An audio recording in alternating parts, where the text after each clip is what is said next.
তো guys finally আমাৰ এখন নতুন শৰ্ট ফিল্ম আহি আছে।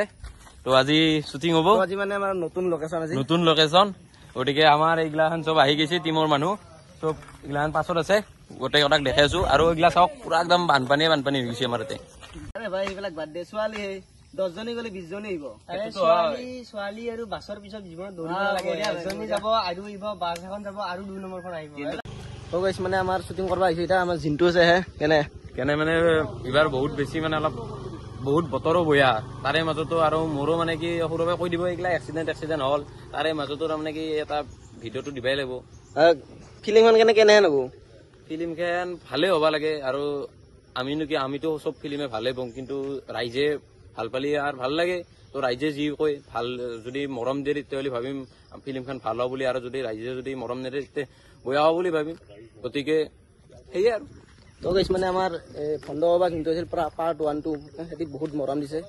তো এনেকৈ মৰম দি থাকিব সদায়। তো মানে আমাৰ কেমেৰা ৰেডি কৰি আছে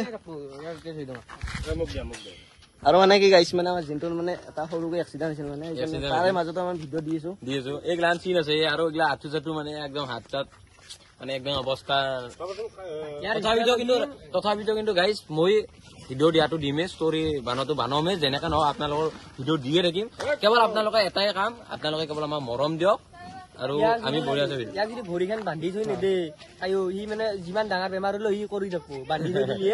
মানে আমাৰ বানপানী মানে কমলা অলপ বানপানী হৈছিল। তো বানপানীত মানে ভিডিঅ' বানো নাই মানে বানো নহ'ল। তো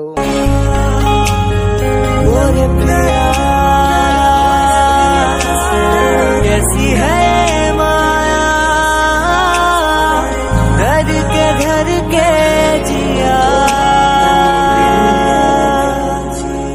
তো এইফালে ময়ো পুৰা একদম বহি লৈছো গাড়ীত পুৰা এটা নেক্সট লোকেশ্যনত যাই আছো ৰ'ব গাইজ। তো তাতে এটা শ্বট আছে ইয়াৰ মানে অলপ লোকেশ্যন গিলা চেঞ্জ কৰি দিছো কাৰণ ৰাইজৰ মানে কি অলপ সেই হয় প্ৰব্লেম হয় এটা লোকেশ্যনত দেখাই ৰাখিলে ভাল নকয়। তো সেইকাৰণে অলপ নতুন লোকেশ্যনত কৰবা ট্ৰাই কৰি আছো। দিয়ক গাইজ তাতে যাই লগ পাই আছো বিমলা। তো মানে টাইম দিবা পৰা নাই গাইজ নহ'লে দেখা নাই আৰু তাৰমানে গাইজ আজিকালি অলপ পইচাটো বেছি হৈ গৈছে আৰু সেইকাৰণে মানে টাইমটো দিবা নাই। কি কবি সৌৰভ বিমলাৰ কথা মানুহ ডাঙৰ মানুহ হৈ গৈছে। তো নেক্সট হেভি ফিল্ম আহি আছো। তো এতিয়া নতুনকে আহি আছে তাতে আহিব। গতিকে এতিয়া বেছি দেৰি নকৰো 2-এটা মানে ক্লিপ চাওক তাৰপিছত ভিডিঅ'টো পুৰা একদম শেষ অৱস্থা মানে শেষতটো শ্বুটিং কেনে সৌৰভ ভাল লাগছে বহুত গৰম দিছে। তো এতিয়া আমি প্ৰত্যেকৰ পৰা অলপ মানে কিছুমান কথা জানি লওঁ। তো বুবু তো কেনেহেন লাগিল মানে ফিল্মখন?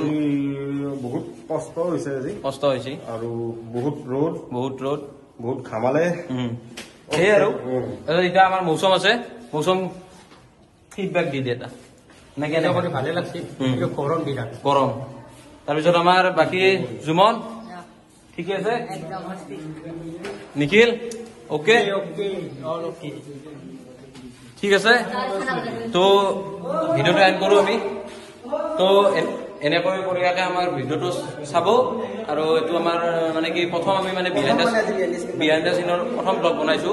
তো মৰম দিব সকলোৱে আৰু ফিল্মখনত যাতে সকলোৱে বহুত বেছি ছাপোৰ্ট কৰে আৰু বহুত বেছি শ্বেয়াৰ কৰে তাৰে কামনা ৰাখিল।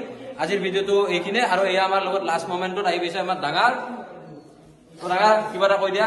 বহুত গৰম কষ্ট হৈছে আৰু মাৰাচিন ইয়াৰ মানে অলপ সেই মাইচেৰ চিন আছে। ঠিক আছে আজিৰ ভিডিঅ'টো এইখিনি আছিল। কিবা কবি নেকি সৌৰভ? তো এনেকুৱা যদি এই ভিডিঅ'টোত বিহাইণ্ড দ্য চিনত আপোনালোকে মৰম দিয়ে নেক্সট বিহাইণ্ড দ্য চিন আমি বনাম আৰু ফিল্মখনতো বহুত বেছি মৰম দিব। গতিকে চেনেলটো ছাবস্ক্ৰাইব কৰি দিব। Thank U.